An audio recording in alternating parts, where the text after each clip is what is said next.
eke ọma na ụmụ ọdịnala Igbo asị nka chi taata bụ eke ketara anyị ihe ọma ma kepụrụ anyị ihe ọjọọ. Aka m bụkwa onye nke gị Eze-Ana Ugochi tubelu na oraifite. Abụ m onye isi nchụaja Ugochi tubelu ọdịnala temple. Anyị na-agba afa miri emi lụkwazị ọrụ mmụọ dị iche iche. Abụ m onye mgbasa ozi ọdịnala Igbo. My mission is to help people live better life. N'ụbọchị taa bụ eke, ejigo m na temple jee gọọ ọfọ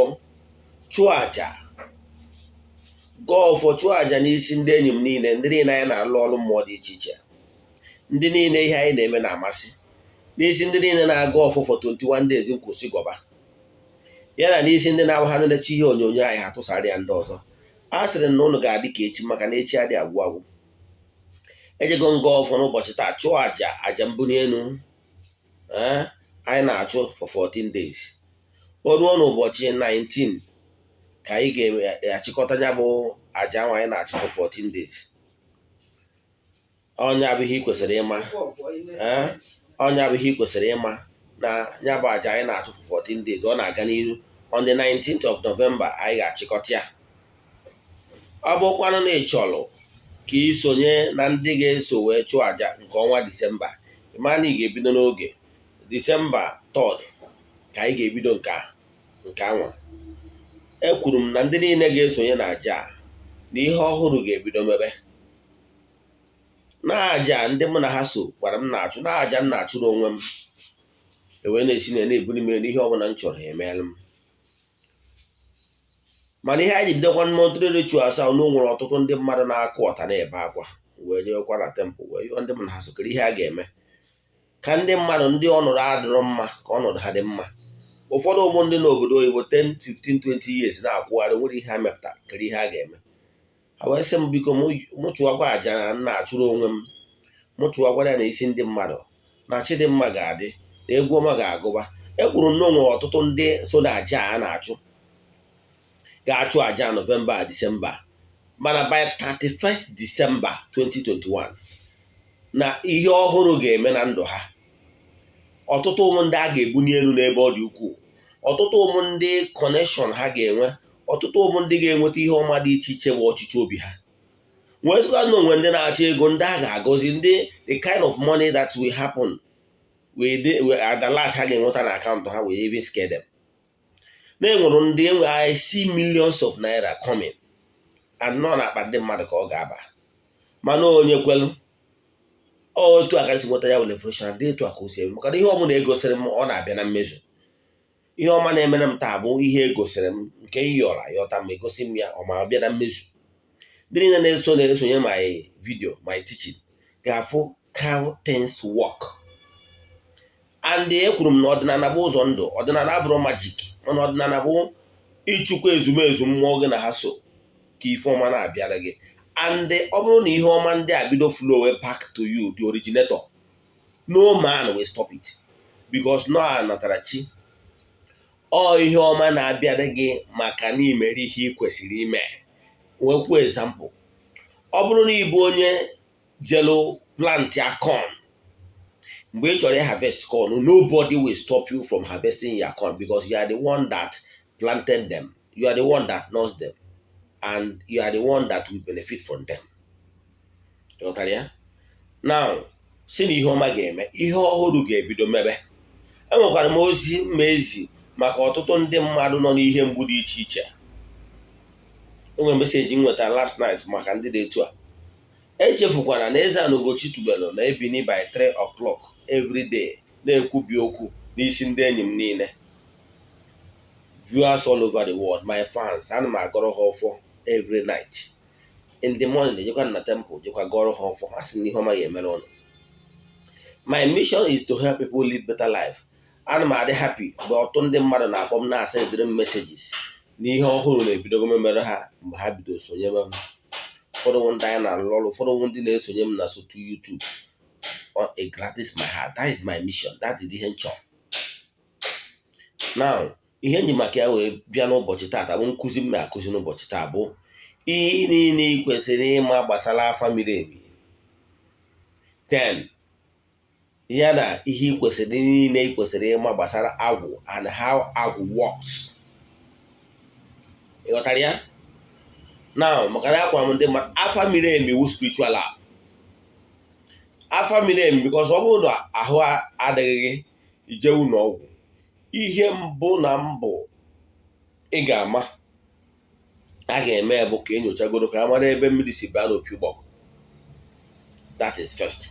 Maka na I can tell you that with afa miri emi, after agbasara afa, the 50% of your problem has been solved through afa.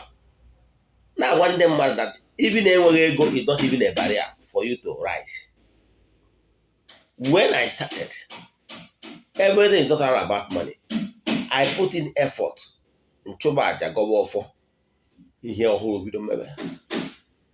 Ngwa ndị mụ na ha so na ha agọzi m, ha sị m na ha agọzi m maka na onye na-asụ akwa na-akwa aka ya, na ha ga-esi n'aka m wee gọzie imirikite ndị mmadụ ana m nwa na onwe m ama anụkwụ n'ụkọ and ha na-eme ya.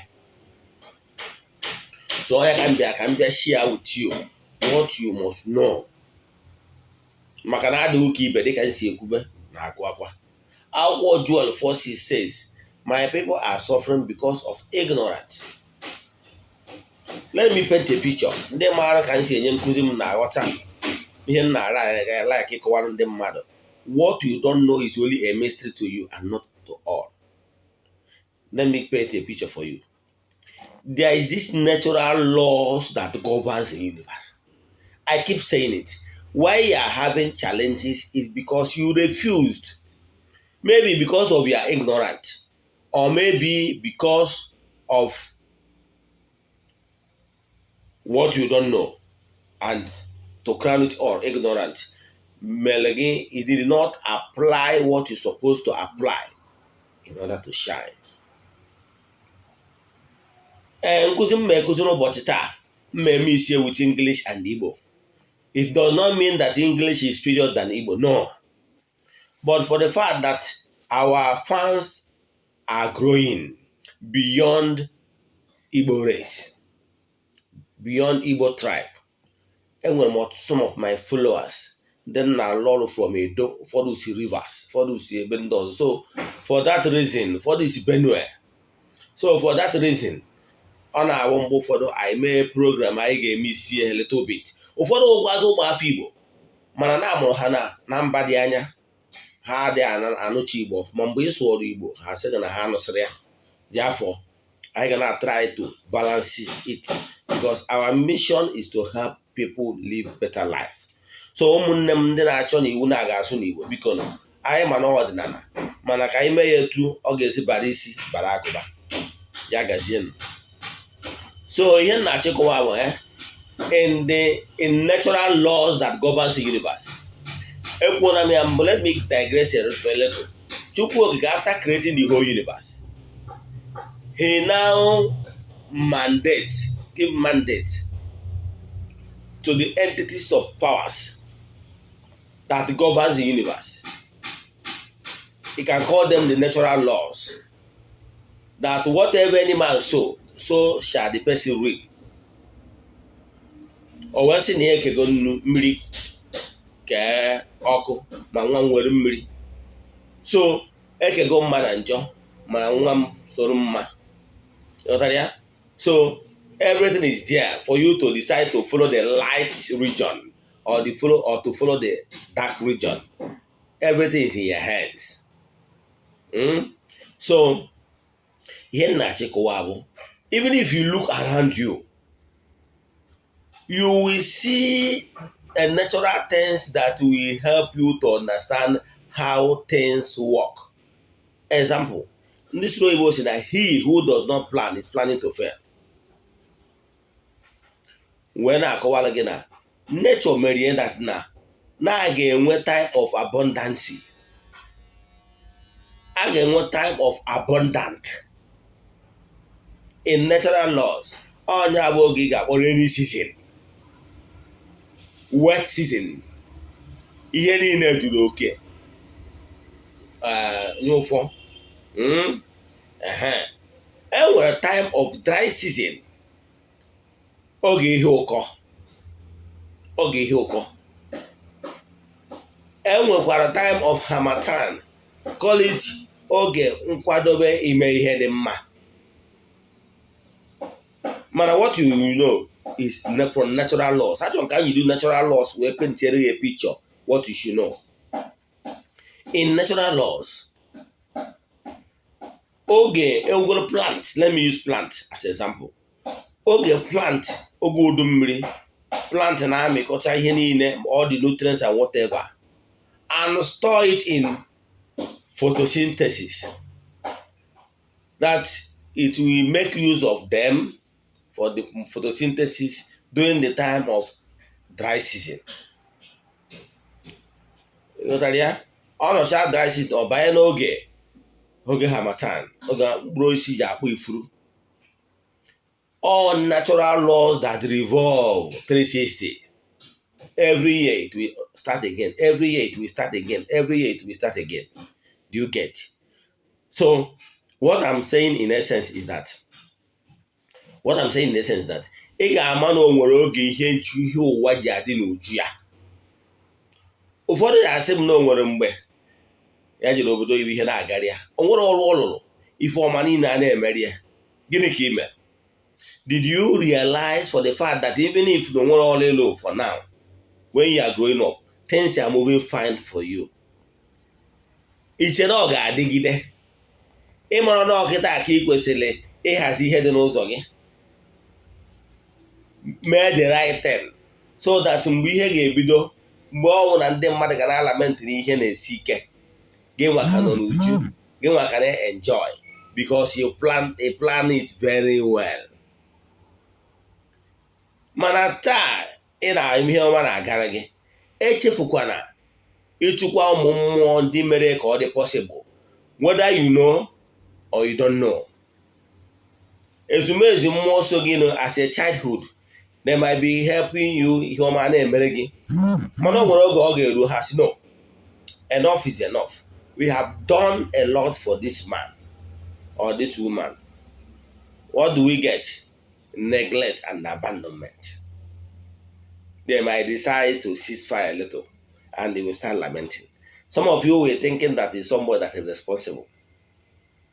But before you lay accusing finger on your uncle or your relatives that are the one responsible for your predicament, my dear, consult our family.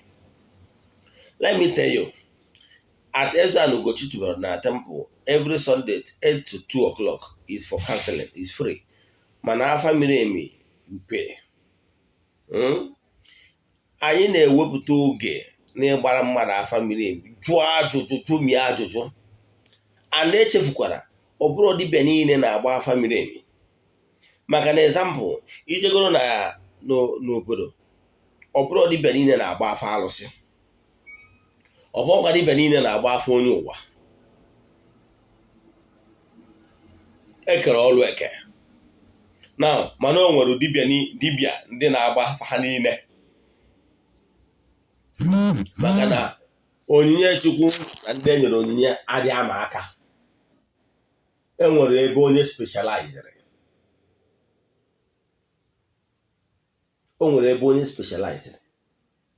Ị chọwa ka agwọ ọrụ ọgwụ ego, count Eze-Ana Ugochi tubelu out.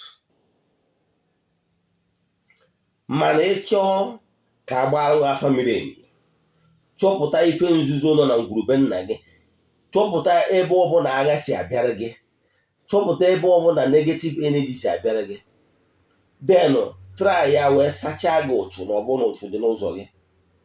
Try ya wee align gị with entities of powers na-eweta ihe ọma.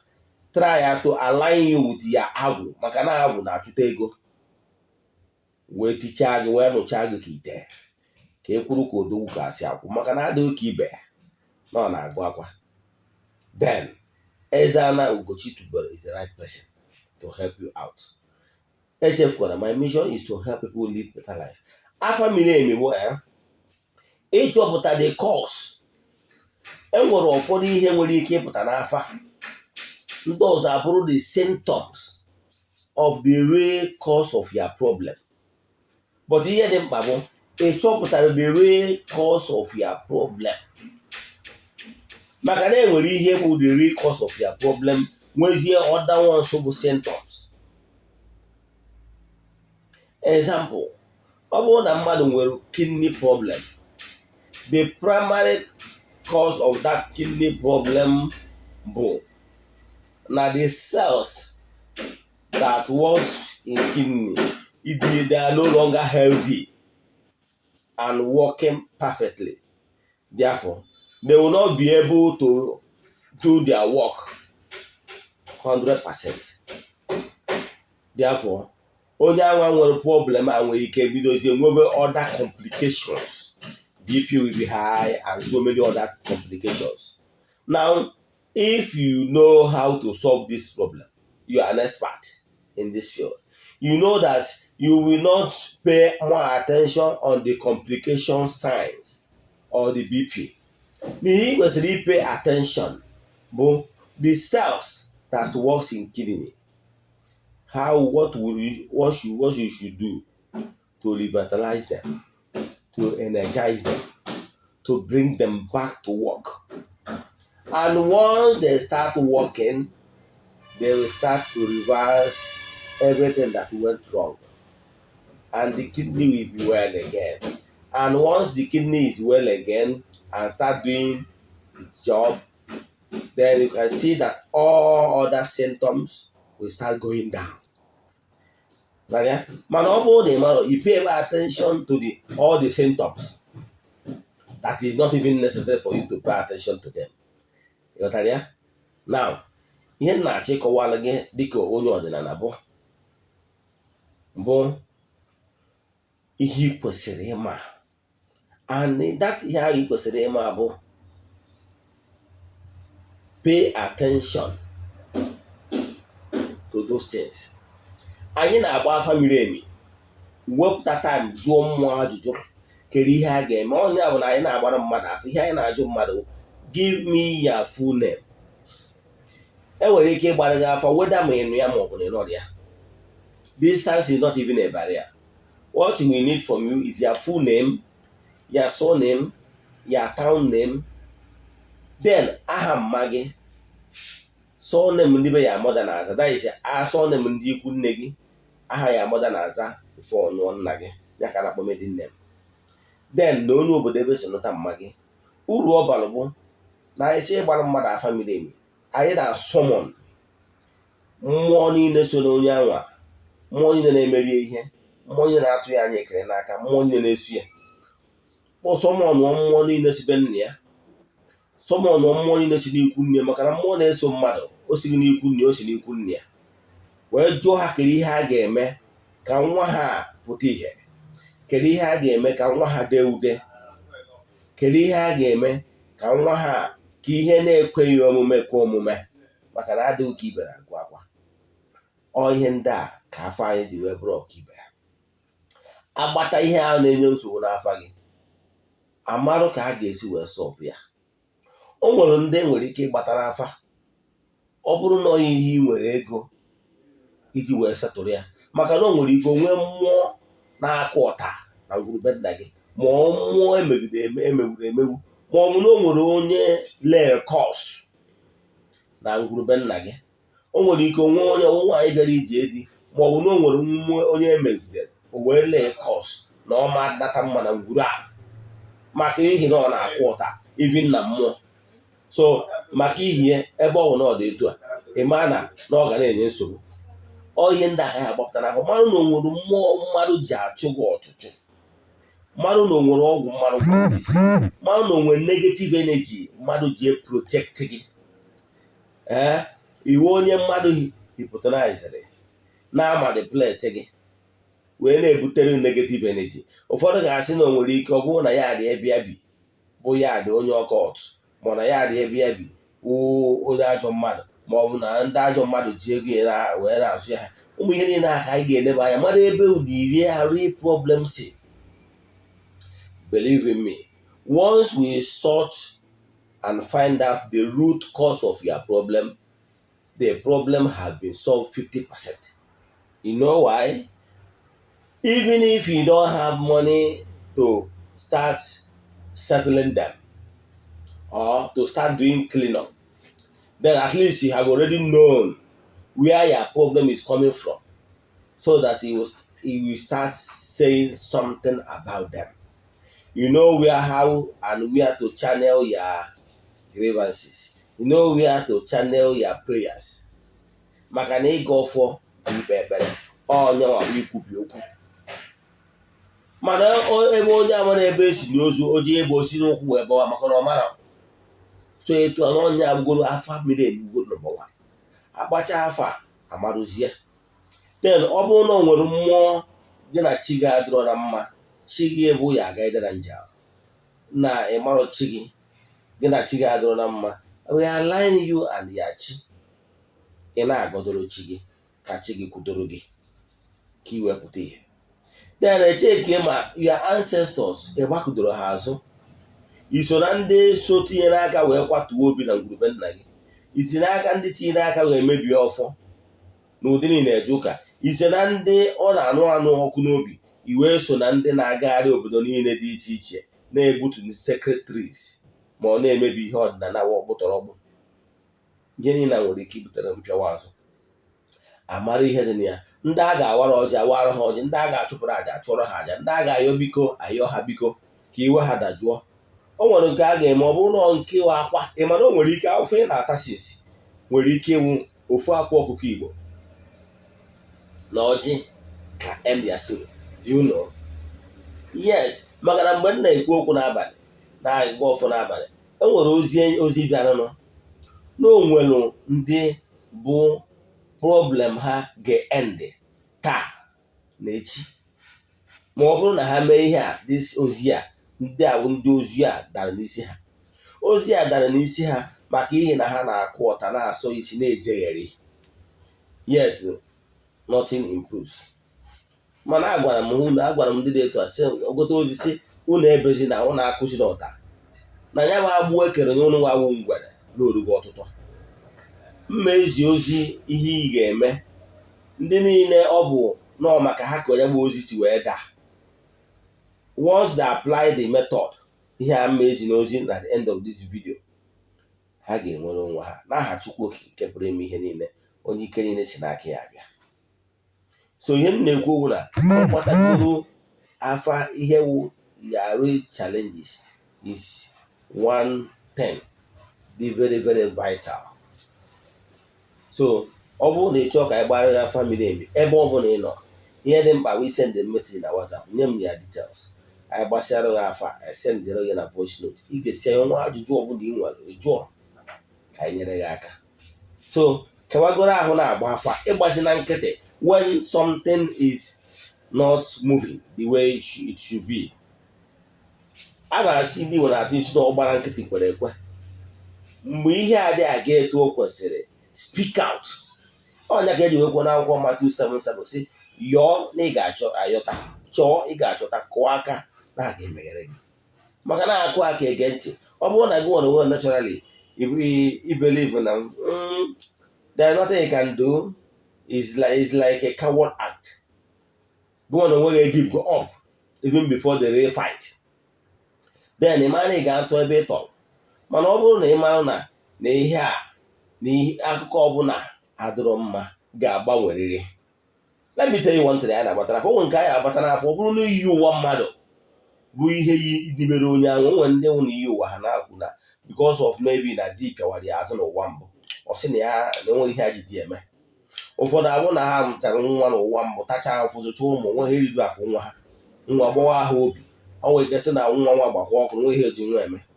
Apụta n'ụwa nke ịnụ di maọbụ ịnụ nwaanyị a na-afịa ya ahụ, ọ nwere ihe o ji nwa eme, ọ dịrọ interested. Ụfọdụ nugburu anụ ha ya amụta nwere ike ọ bụrụ iyi ụwa.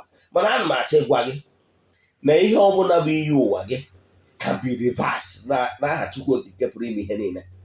Ihe a bụ iyi ụwa gị jidere gịnị, ihe ekweghị omume bụ ọnwụ. Mana ihe ọbụla na-eme na ndụ a n'aha Chukwu Okike pụrụ ime ihe niile, that's your destiny that is so dark. Ije gị ebe dị iche na-agwa gị na destiny gị is nothing to write home about. That destiny is so bad. In ọrụ ka Jabez your destiny will associate you with something negative, something bad. O nwere ike bido n'afọ nne gị tara ahụ eme nke egbu ohu n'afọ bukarịa 9 months a na-ebu. Nne gị ji eze wee kpee ekwere maka na afọ ime gị. Ihe niile na-abịara na ndụ bụrụ ebe ndị ọzọ si ga ịgụwasị ya ga ịtọ. Ihe ọjọọ dị iche negative things a na-eme. Ịgụchara akwụkwọ nothing, no work. In fact, ngwere nke ị nwetara enweta enwee ka ezi chọba ihe n'ọfịs ma ọ chọọ onye agha achụ ọgụ nwa. Even when you are not the one that committed the crime, but everything I have here n'ọgụ nwa. Ihe niile abụ otu, ihe niile na negative things. Ụfọdụ owu ihe si from soginu from birth. It's like karma. It's like nemesis. I can tell you na ga-asachapụ gị n'aha Chukwu Okike pụrụ ime ihe niile. Those negative things will stop. Ka bụ ihe kwesịrị mana ihe afa miri emi ihe revie then gwa gị ihe kwesịrị ime. Agbachara gị afa miri emi gwa gị ụfọdụ ihe ndị bụ ihe na-ebutere gị nsogbu. Esi na n'ogo na-agwa gị agbara gị afọ bụ na example na ihe ụzọ ihe ịsa pụtara afa gị mana ịtọ maọbụ ịnọ ịnụgie from somewhere else mana ịtọ ndị a ịnụbere ya. I can tell you na this ịtọ a ịnụbere might be the one that really is the isi afọ kwawogbu the core cause of your problem. The other four agwabugoro ebe nọ might be the symptoms, and once you solve it you'll be okay. Ana m ekwuburu ndị mmadụ okwu n'aha Chukwu Okike nke pụrụ ime ihe niile. Onye ike niile si n'aka ya bịa and ha na-adịrị mma. Ihe ọzọ ị kwesịrị ime ịgbacha afa miri emi, ị mara ebe mmụọ nsọ gị si, ị mara agwụ gị. Na-ekwuru na onye ọbụla bụ onye ọdịnala, mmadụ ọbụla bụ mmadụ nwere agwụ, mana na o nwere ndị agwụ ha pụtara ihe oke ihe, nwee ndị agwụ ha the inactive. I won't use the language inactive agwụ. Nwee ndị agwụ ha bụ agwụ ọgaranya, agwụ eji apụta ihe, agwụ eji edude. Then how to install agwụ differ from person to person depending na ụdị agwụ na-enye mmadụ nsogbu. Agwara m ụnụ agwụ gịnị bụ agwụ? Agwụ wee spirit that is behind every talent. Now ị nwere ike inwe agwụ mana install agwụ gị in a way na agwụ ga na-achụtara gị ego because of your ignorance. Wee maa atụ wee sị na o nwere ndị nka na ụzụ dị na be ha kwesịrị na ihe a ga-arụrụ ya wa agwụ nka na ụzụ.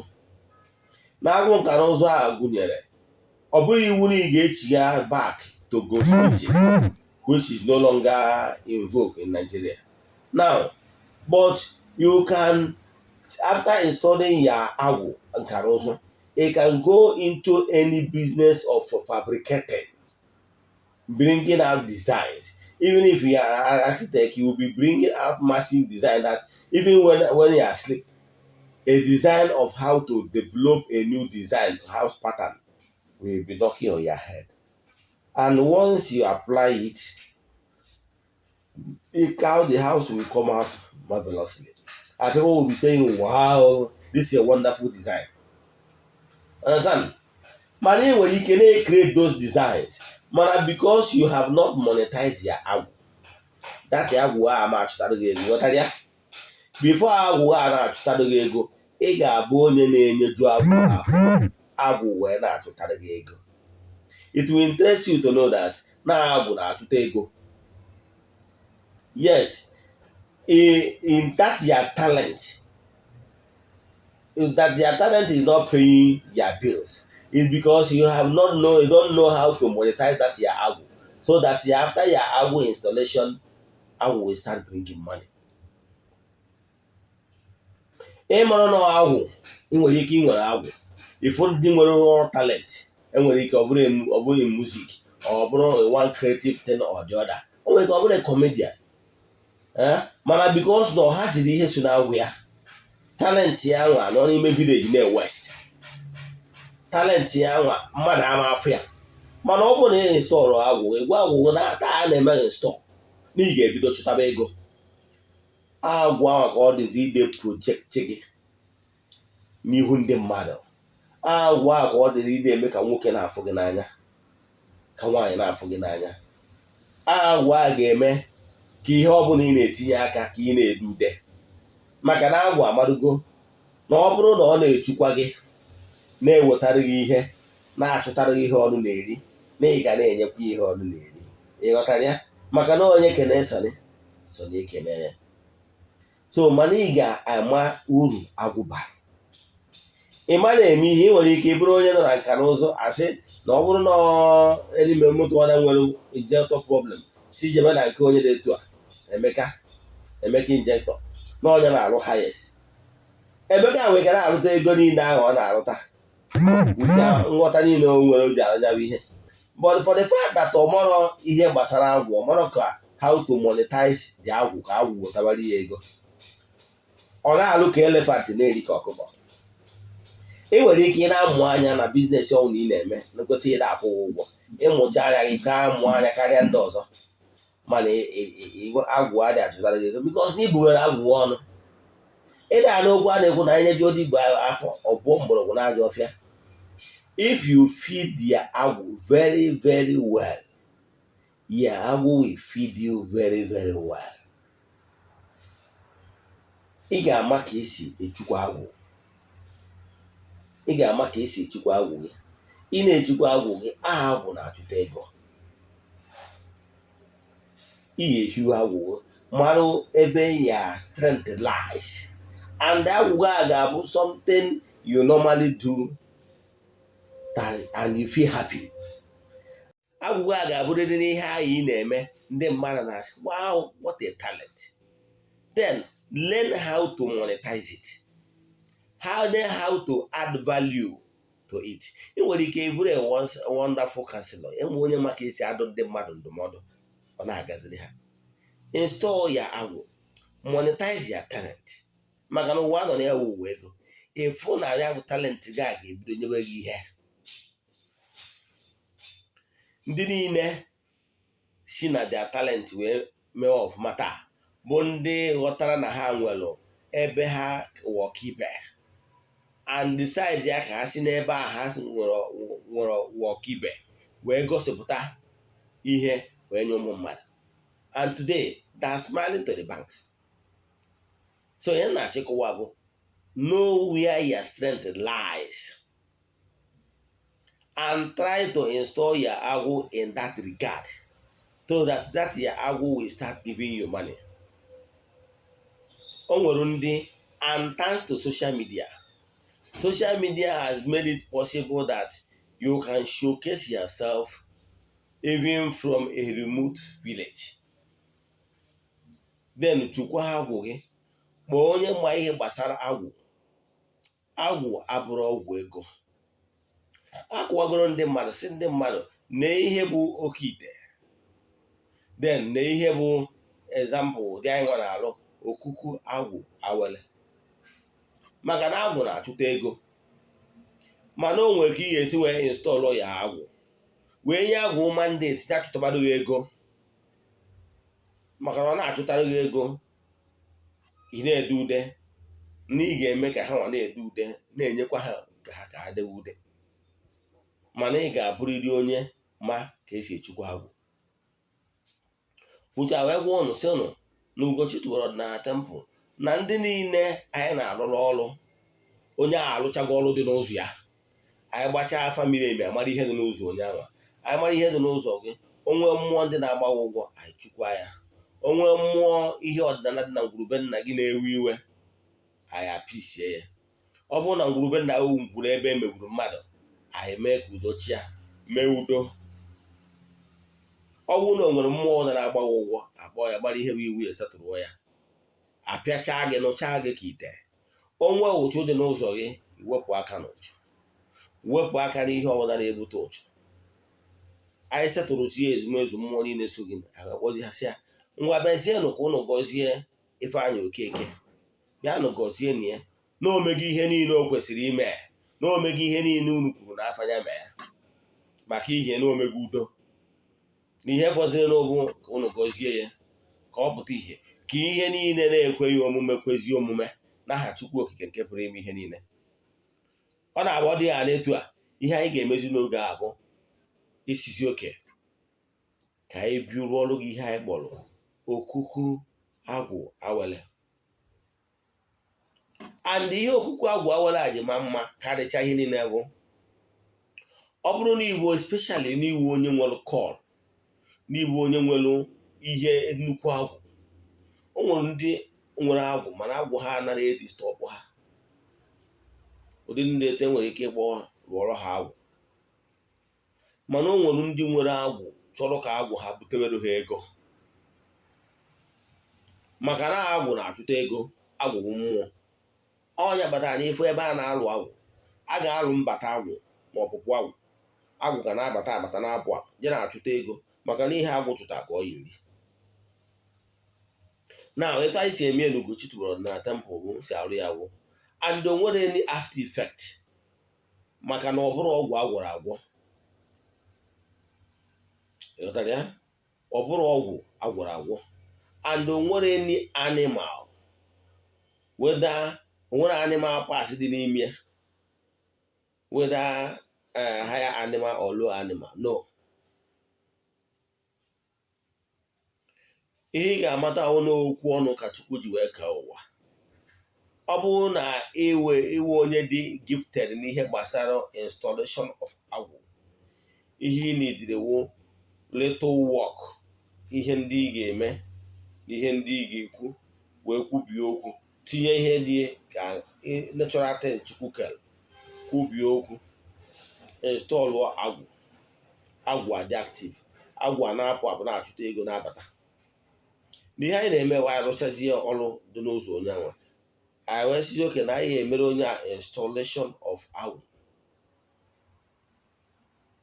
Mana dị ụtọ na ọtụtụ ndị mmadụ nwere ike ngwurube nna ya bụrụ ebe a na-eje ụka, ma ọ bụ nọ n'obodo oyibo, ma ọ bụ nọ na Naịjirịa, mana o nwere ana obi nke aka ya. So ihe ọ pụtara bụ na ọ ma alụwawu ọgwụ agwụ nke a na-arụ n'ala, ma ọ bụ na onye ahụ pastọ, ndị mmadụ amara gị nọ pastọ, ma enwe ike ije rụọ agwụ nke a na-arụ n'ala, ma ọ bụ na ọ bụ onye ụkọchukwu, ma ọ bụ na ọ bụ onye agbọrọ ọrụ onye emewu nke a. So ụdị ndị na-eto abịazi, ihe anyị na-emere ha bụ anyị rụọrọ ha ya kpọrọ okuku agwụ, na-eweta ihe ọma dị iche iche, na-eweta awele. Ọnya bụ okuku agwụ awele. Etu a si eme enwe ha na-akpọ okuku, amam ihe ndị saịdị bụ na-akpụ ya, ọ na-adị ka ọba, buzie ibu, dizie like small pot. Eji ya, ụfọdụ ji agba ya mmanya mgbe gboo. Ndị obere ndị ọnụ ya, ụfọdụ nwere ike ịke ọtụ ya asị ihe eji aṅụ palm wine. Ọ na okuku a ka anyị ga-emepe mbata agwụ na ọpụpụ agwụ n'ime okuku a, wee kpọtụzie chi gị, maka na onye ahụ a na-alụ na example na aha ya bụ Ifeanyị Okeke. Ifeanyị Okeke alaịn go with chi ya. Anyị wee kpọtuo chi onye ụwa Ifeanyị Okeke, kpọtuo ndị ichie ebe nne ya na ndị ichie ebe nne ya, kpọtuo ezumezu mmụọ niile suen, mmụọ niile na-atụ ya anya ekele n'aka, mmụọ niile na-emere ihe, mmụọ suen, mmụọ niile nna nkwurube nna ya, mmụọ ndị nna nna ya fere mana nwa ọzọ ya na-echukwu ya. Kpọtuo ha niile n'ime okuku.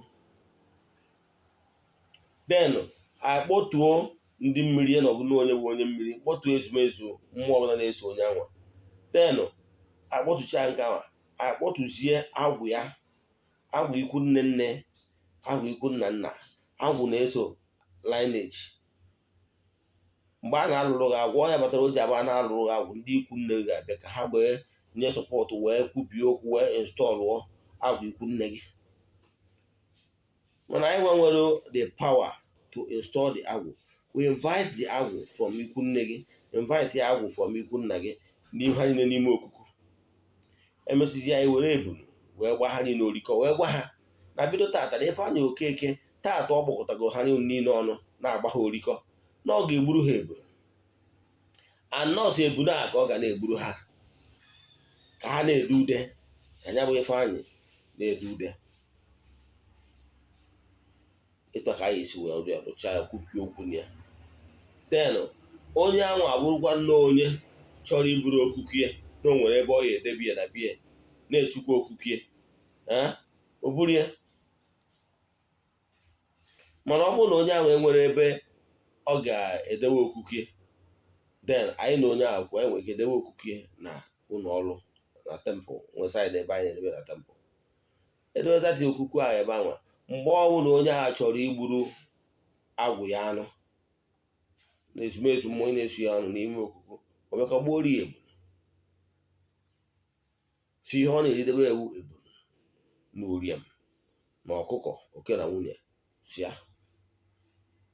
Onwero nọ every month ka ihe egbude nọ, onwero nọ mgbe ọbụla ọrụ kwụrụ ụgwọ, mgbe ọbụla ihe ọma mere gị, mgbe ọbụla ifiri like na ihe ọma emerụghị ebughị ibu na ịchọgo ka ikele ha, maka na ekele nwaanyị na-agwa akịdị ike adị agwọta ọzọ.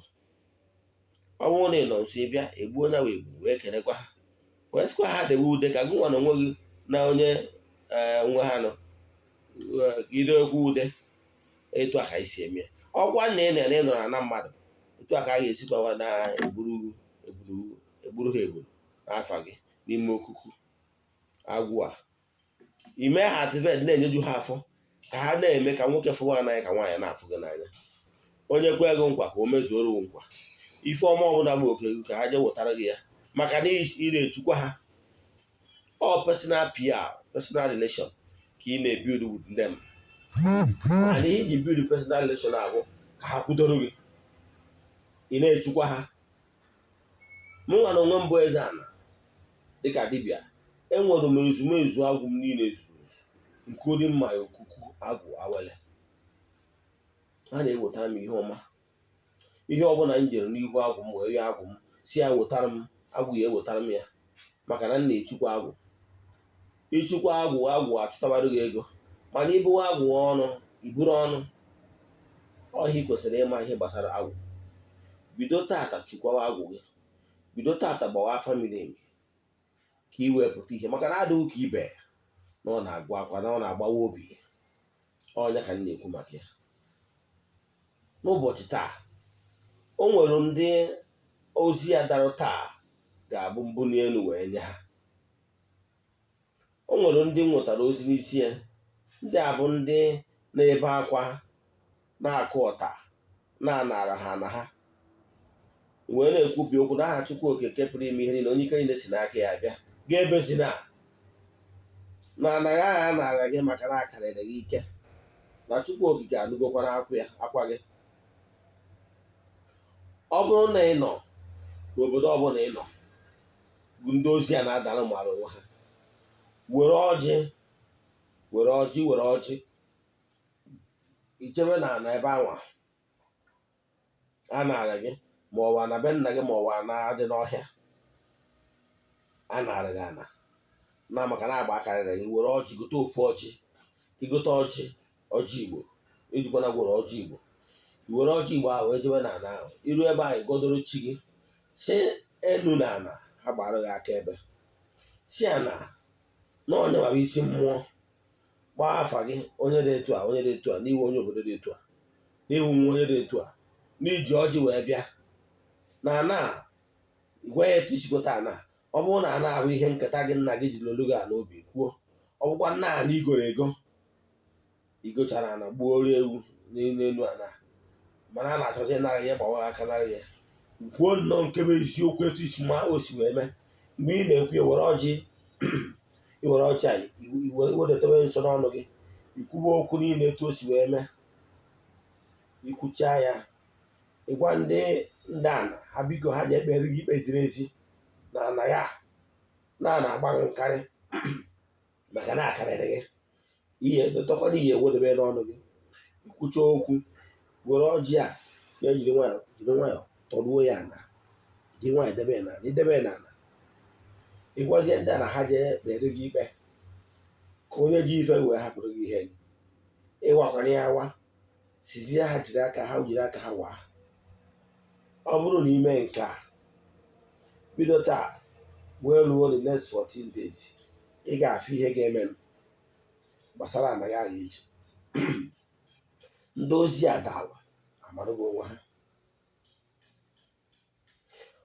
ọ bụrụ na ịbụ onye nwere ozi ọzọ bịara n'isi ndị a na-ekwu bụ ndị nnafa anọrọzi ndụ, ha dị mmadụ 9, nna ha adọrọzi ndụ mana ka nna ha nwụsịrị, ihe mgbu dị iche iche bido na-eme na ha na-akụ ọta n'ime mmadụ 9, ụfọdụ nwoke ụfọdụ nwaanyị, nwoke bịa nwaanyị bịa excuse me. Iruo ihe ị ga-eme ewu iruo ịgọta ọjị. Ihe na-eme na ngwurube nna gị na ịghọtarozie, onwere onye na-ebili ebili, onwere onye na-akwụwa ọtọ, onye nke dị ga-asị na ihe na-aga na ọnọkịta otie tọtọ. Ụlọ dị mmadụ 9, ihe ihe nidiwe ọjị, tọsgoro ọjị, iruo igoro ọjị, ijebe n'ebe ahụ enyiri nna gị. Ọ bụrụ na ị ka ma ebe enyi dị, mana ọ bụrụ na ịdịrọ dị sure ebe enyi dị, just within the proximity ebe ị na-ehope na ebe enyi dị, were ebe a were ọjị. I were ọjị a itikwe n'ọnụ wee kwubi okwu wee yọọ nna gị sị nna gị ya biko n'iji ọjị a wee na-ayọ onye na ndị ichie, maka na onye maara nna ya maara ndị gboo. N'iji ọjị a wee na-ayọ ha ebere ebe ọ na isi mejọ ha gbaghara gị, n'ihi na-akụ ọta anyị na ụmụnne gị na ezinụlọ bụ ụnụ na-akụ ọta, n'ihi na-ewepụtara ya ọjị a anya na ndị ichie ka ha walụọ ka ha kee n'ọyị na-ayọ ya biko ya mepere gị ụzọ na adị ụka ibe na ọ na-agụ akwa ka ihe mgbu nọ na ngwurube nna gị wee kwụsị. Ikwe ha ngwasị ya na ọ bụrụ na ihe a na-ekwu mee na ị ga-abịanye ekele, ikwucha ya kọwara ya etu o si wee wute gị n'obi, etu ọ bụ na obi si ụdị gị kwuo, ikwucha ya jee n'ebe anyị enyi ya dị. Ọ na ka ma ebe dị kpọchiri obodo ọjị atụwa, ịwakwa na ọjị awa, si ya jee kpere ikpe dịrị ezi n'ebe ị nọ ka mee obi ebere ka ụnụ pụta ihe. Nke a bụ ihe ị ga-eme. Unu mesịa ya within 21 days, maka na isi ndị a ozi nke ada n'isi ha, unu ga-afụ ihe dị nnukwute iche ga-adịghị ka asị na ọ bụ majik. Ma agwaghị unu ihe ga-eme, mana na ihe ọhụrụ ga-ebido mebe na ngwuru a. Enwere mmadụ 3 ndị ọzọ bụ nsogbu ha bụ ihe emetara n'ala.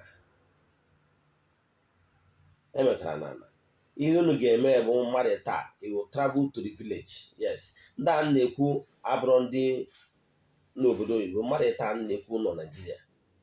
Yes, iri echere aja ihe na ngwurube nna gị, echere aja, were aka nne gị chere nyaba aja, were aka nne chere aja na ana ngwurube nna gị, chọta aja nke mmiri emetụrụ, na-ezi enu aja na ngwurube nna gị.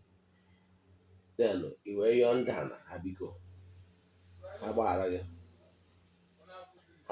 gị na mmejọ emejọrọ na ngwurube nna gị, n'ọnya ka ị na-ayọ na anya bụ mmetọ emetọrọ na ngwurube nna gị, n'ọnya ka ị na-asa ka iwe hazie uwezie etu o si wee dịrị gị na ezinụlọ gị na ụmụnne gị. Ndị a na-agwa famili a nọ na bondage.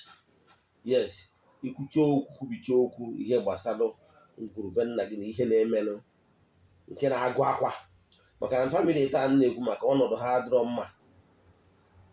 Onye ego na ọsọ ya gwụgo na-enyere ụnụ wee mee biznes ọ ga-agbalikwa, wee yọọ ndị a na asa ka iwe hazie n'ebe ụnụ na imechaa ya, iwere aja tinye n'aka nne ya, aka nne ka ihe eji wee mee efopịa dịko si ya biko anabe nna ya gọzie gị.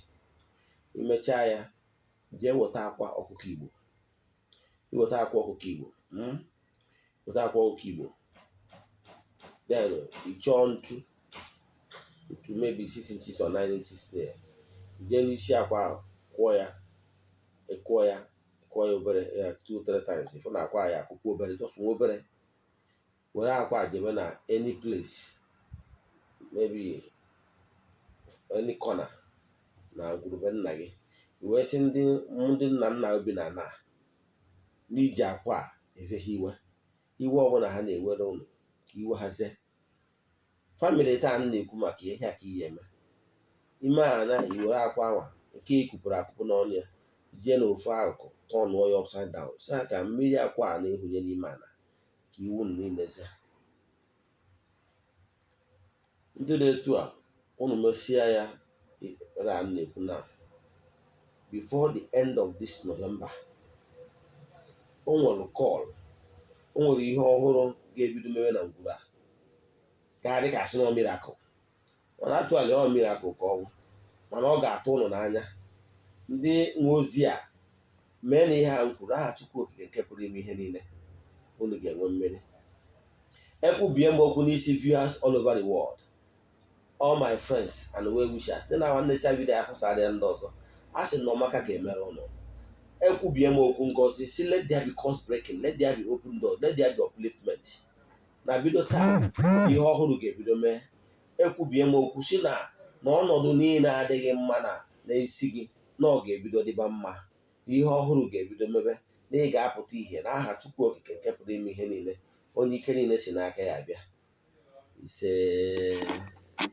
Ọ bụrụ na ihe a m kwuru na o nwere ajụjụ ị nwere n'ihe a m kwuru ma ihe m kwuru gboo n'ọdịnala ịghọtara, send ya message 08057837672.